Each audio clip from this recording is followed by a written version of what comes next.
Welcome to CMC channel అండి. ఇప్పటివరకు మీ నా ఛానల్ సబ్స్క్రైబ్ చేయకపోతే దయచేసి సబ్స్క్రైబ్ చేయండి, లైక్ చేయండి, షేర్ చేయండి. మన తెలుగు మన సామెతలకు పునర్స్వాగతం అండి. ఈ ఎపిసోడ్ సామెత పందిరే పర్వతం, ఇల్లే ఇంద్రలోకం. ఈ సామెత ఎవర్ గ్రీన్ సామెత అండి. ఇప్పటికి కూడా వాడుకలో ఉంది. పందిరే పర్వతం అంటేనో ఒక చిన్న పందిరి ఉంటుంది అనుకోండి, చిక్కుడు పందిరో లేదంటేనో మల్లె పందిరో, దానిని అదొక పెద్ద పర్వతంలాగా భావించి ఎక్కటం అన్నమాట. అలాగే ఇంద్రలోకం, ఇల్లే ఇంద్రలోకం అంటే ఇంద్రభవనం కూడా కాదండి. ఒకసారి గమనిస్తే అది లోకం. ఇంద్రలోకం అంటే అతిరథ మహారథులు అందరూ ఉంటారు, అష్టదిక్పాలకులు ఉంటారు, అలా అన్నమాట. మహేంద్రుడు రాజ్యమేలే లోకం, ఆ లోకాన్ని అలా అనుకునే వాళ్ళని, భావించే వాళ్ళకి ఈ సామెత వర్తిస్తుంది. ఇది అంటే వాళ్ళు చాలా కొంచెం చేస్తారు, ఆ కొంచెం చేసిన దాన్ని ఎక్కువగా చెప్పుకుంటారన్నమాట. మనకి అవగాహన కోసం మమ్మల్ని మనం సుబ్బలక్ష్మి సుబ్బారావుని తీసుకొచ్చేద్దామండి. సుబ్బలక్ష్మి సుబ్బారావు భార్యాభర్తలు, వాళ్ళిద్దరు మధ్యతరగతి కుటుంబీకులు అన్నమాట. సుబ్బయ్యమ్మ వాళ్ళమ్మ. సరే, ఊరు చివరిగా ఒక రియల్ ఎస్టేట్ వాడు ఏదో ప్లాట్లు వేసినాడు, అక్కడ మనం కొనుక్కుందామని నలుగురు కలిసి కొనుక్కున్నారు.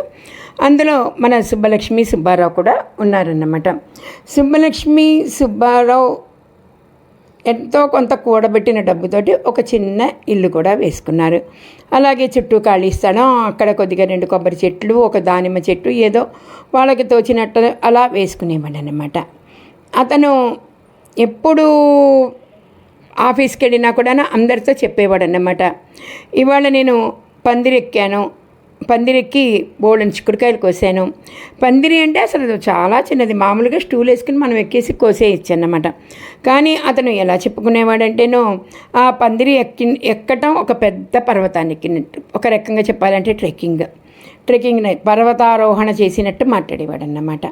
అంటే అదొక ఎగ్జాజరేషనో, తను చేసిన పని గొప్పగా చెప్పుకోవటమో, లేకపోతే ఎంతో చిన్న పని కూడా తనకి ఎక్కువగా భారం అనిపించటమో, ఇది మన ఇష్టం వచ్చినట్టు మనం తీసుకోవచ్చు. అలాగే ఇల్లే ఇంద్రలోకం. ఏరా నువ్వు కొత్తగా కట్టిన ఇల్లే ఎలా ఉందని ఎవరైనా అడిగితే, అబ్బో ఏం చెప్పమంటారు, ఏంటి రామయ్య ఆలోచిస్తున్నామంటే మా ఇంటికి ఏ రేకులు అన్ని అడ్వర్టైజ్మెంట్ వచ్చినట్టు అతను మంచి మంచి రేకులు వేయించాను, అది అసలు వాన రాని వంగడ రాని చెక్కు చెదరవు, అలాగే చుట్టూతో ఖాళీ స్థలం. అసలు మా ఇల్లు ఎలా ఉంటుందంటే కింద చక్కగా నాపరాళ్ళు, ఆ నాపరాళ్ళని అంటిస్తే సిమెంటు, అందరూ మార్బుల్స్, టైల్స్, వీటి గురించి మాట్లాడుతుంటేనో అతను మాత్రం తన ఇల్లు మాత్రం ఎంతో బాగుంది అనటం. ఇది ఒక రకంగా పాజిటివ్ సామెత, మరో రకంగా నెగిటివ్. గొప్పలు చెప్పుకునే వాళ్ళకేమో నెగిటివ్ అవుతుందండి. వాళ్ళు కష్టపడ్డ సంపాదన, వాళ్ళ రూపాయిని వాళ్ళు వెచ్చించిన దానికి వాళ్ళు ఇచ్చుకునే పాజిటివ్ డిగ్రీయే ఇది అనుకోవచ్చు అన్నమాట. దీనిని మనం మన అవతలాల భావనతోటి కూడా ముడిపడి ఉంటుంది. కానీ ఏదేమైనా కూడాను ఈ సామెత చాలామందికి వర్తిస్తుంది, నాతో సహా అని మీరు అనుకోవచ్చు. కారణం ఏంటంటే, మనం ఒక చిన్న పని చేసామనుకోండి, ఏదైనా ఒక సంస్థలో అయినా మీకు సెల్ఫ్ అప్రైజల్ అని ఉంటుంది. అంటే మీరు ఏం చేశారు, ఎలా చేశారు, మీరు చేసిన మంచితనం ఏంటి అని, అంటే పనుల వివరణ ఏంటి, మీరు ఏం సాధించారు అని చెప్పటానికి. అప్పుడు మనం కూడా మనలో కూడా చాలామంది మనలో కూడా చాలామంది ఏం చేస్తామంటే, నేను అది చేశాను, ఇది చేశాను, చేసినా చేయకపోయినా అది రికార్డుగా ఉండాలి ఆన్ పేపర్ అని అలా చెప్పుకుంటారు. అలాగే కొంతమంది చాలా తక్కువ ఇన్వెస్ట్మెంట్తో నేను ఎక్కువ ఘనం సాధించాను అని చెప్పుకోవటం. ఈ సామెత ఇలా కూడా మనం అన్వయించుకోవచ్చు. అలా కాకుండాను ఇంట్లో వాళ్ళు ఉత్తగొడ్డు అంటేనో బయట వాళ్ళు పాడిగొడ్డు అంటారా, ఇలాంటి సామెతలు మనం వినుంటాం. అంటే దీనికి ఆపోజిట్ సామెత అన్నమాట. మన దాని గురించి మనము కరెక్ట్గా కాకపోయినా, గొప్పగా కాకపోయినా కించపరచకూడదు. ఇది ఒక రకంగా చెప్పాలి అంటే మనస్తత్వ సామెత కూడాను.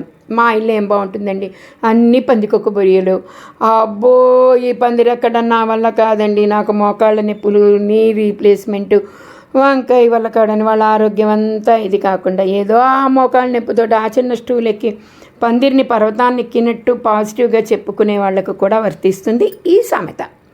మీరు ఎలా అయినా తీసుకోవచ్చండి దీన్ని, కానీ ఎక్కువగా పాజిటివ్గా వాడితేనే బాగుంటుందన్నమాట. ఎగ్జాజరేషన్ సామెతని కొంతమంది కొంచెం కించభావంతో మాట్లాడతారు, కానీ మా సిఎంసి ఛానల్ వాళ్ళు దానికి ఒప్పుకోరు. కారణం ఏంటంటేనో, మనం చేసిన ప్రతి పనిని ఇది ఎగ్జాజరేషన్ కాకపోయినా మన స్తోమతకు మించిన పని. మన ఇల్లు ఇంద్రలోకం. ఎప్పుడైనా సరే మనం ఉండేది స్వతంత్ర కూడి స్వర్గానికన్నా మిన్న, మనది మనకి అని చెప్పుకోవటం అన్నమాట. లేదా బద్ధకస్తులకి ఏంట్రా ఆ ఇల్లే ఇంద్రలోకానికి, అక్కడి నుంచి బయటికి రావా అని కూడా అనే సామెత ఇది. ఈ సామెతని ఇన్ని రకాలుగా మనం వాడుకోవచ్చు.